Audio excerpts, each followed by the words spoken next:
Hello, Wildman Rouse here. Now, we've already done Madagascar week 1 with the dancing shafakas, and now we're going to look at my favourite pictures from week 2. So stay watching, there's some awesome stuff. Now, you may wonder where I am. I'm actually out in India at the moment. There's a wedding going on. You can hear the drumming in the background there. And I've got my little studio in the garden, which I hope you like. So let's have a look at some of the images from Madagascar from the second week that I really love. Starting with this one, which is a baby indri. If I keep looking here, by the way, just excuse me, it's where my laptop is. It's a baby indri in its mother's arms. And I love it when I get to show baby animals in relationship to their mother, where you don't have to show the whole mother, because I want to focus on the baby. You can clearly tell that the baby is in the mother's arms. It's fantastic to see a baby indri lemur. You know, they're huge lemurs with a like 130 decibel call, and to get this close is just incredible. It's taken with a 70-200 2.8 lens, a Sony, of course, on the A1. Amazing detail that came out. This is ISO 6400. It's a very high ISO. Amazing detail. I absolutely love it. Let's look at this now. This is an eye lemur taken nocturnally under lights. Again, very high ISO, 6400, but really beautiful detail. And it's the first time I've ever photographed an eye. I love eye lemurs. Always been a tick list for me. And to achieve that is fantastic, and to achieve it so well. I got to watch it behave, and using its really long finger to dig a grub out of a log. It was just incredible to get to watch it. So I'm glad I got to take some nice pictures. I hope you like this one. It's an eye lemur. I've done more than 5. Normally I just do 5 images, but I've done 9 images because I couldn't pick between them, but I've got 2 or 3 favourites, so we'll have those at the end. All right, let's look at this one. Ring-tailed lemur. Now, I was doing this earlier on when I came back. It was freezing cold this morning here, and I was doing this in the sun like that. I should have had the bit of silver foil underneath there. I was bathing to warm up in the sun. This is what this lemur is doing, and if you shoot it from the front, it's great. You know, it's a really beautiful picture. I like to shoot my pictures dark light from the back so that they're low-key images. I much prefer that. There's a video coming up on low-key images. And by the way, Wild Bunchers, stay watching for your bonus content. As always, you get the tech lowdown on all of these pictures, all the settings, composition tips, stuff like that. So keep watching Wild Bunchers, okay? And those of you that haven't joined the Wild Bunch yet, come and join us. We're a really cool online club. We do lots of really cool exclusive content for you. Links below. All right. So that's a nice pose. I really love it, and I love the way that the early morning sun has just picked up the shape. I love shooting, I think, this because it's perfect.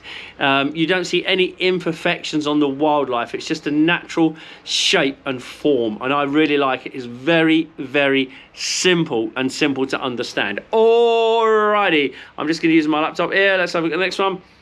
Wow, horned chameleon. Look at this, shot in the wild, not shot in a chameleon farm or anything, shot in the wild, and shot with daylight using this same light that I've got here, this small rig light that's lighting my beautiful face. Using that just to light up the side just a little bit to give it a bit of punch. I don't want to use a flash because 1, I don't understand flash, and 2, I don't like the effect of flash at all. So I'd much rather use a continuous light that I can vary the power on and I can see it with my eye.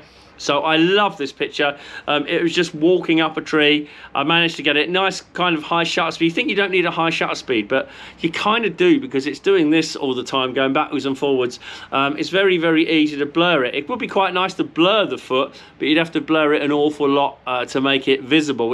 It's nice to slow the shutter speed down for a reason and to get a good picture, but I don't do it because it's trendy, because a lot of times these days it's trendy and I don't want to do it to be trendy. Anyway, I like this. Nice composition, very simple. Obviously 2.8 again, very low.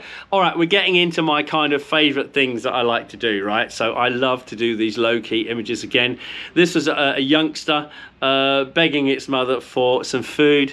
The mother was looking away, but the youngster, the outline of it and everything, the low angle, I think gives a really amazing picture of ring-tailed lemurs, and it's very different You'll see a very cute picture of ring-tailed lemurs in a minute, but I think this is very cool and very different. I really love it. I'm obsessed with bokeh right now because I'm shooting at 2.8 with a 7200 2.8 lens, and I love the bokeh that it gives me. I wish I had a 500 2.8. Yeah, I know it would be like that wide, but I wish I had it, because the bokeh I'm getting, I'm just obsessed by it, because I'm a photographer that's driven by light and light alone. Okay, that's what drives me to take pictures. I love light, and having bokeh in the background is just amazing. So I've got a bit of bokeh in the top here with this ringtail, and they have this lovely habit of putting the tail over their backs and they're just chilling and relaxing. I just love this. So very, very simple, really highlighting the bokeh and the lemur. And you can see there was another one behind, so I had to get down very low just to shoot along at eye level to try and get rid of that other one behind and hide it behind the lemur.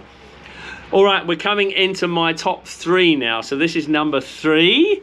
Wow, look at that, the heart shape, almost a perfect heart. Not quite the, I believe that's it, not quite that, but close. I saw them feeding, I saw them backing in and coming together and their tails curling. I thought, oh my God, it is going to be that. So I got a nice focus point actually on the tail. Lots of contrast, that's going to always do it. Yes, okay, it doesn't matter so much that the lemurs are facing away. I think it works and it's pretty close. I love that heart picture. My second favorite, ring-tailed lemur. The tails are made for backlight. I mean, look at that, absolutely fantastic backlight. I absolutely love shooting like this, and cameras are all capable. It's not something difficult. All cameras will focus very well because of the high contrast on this.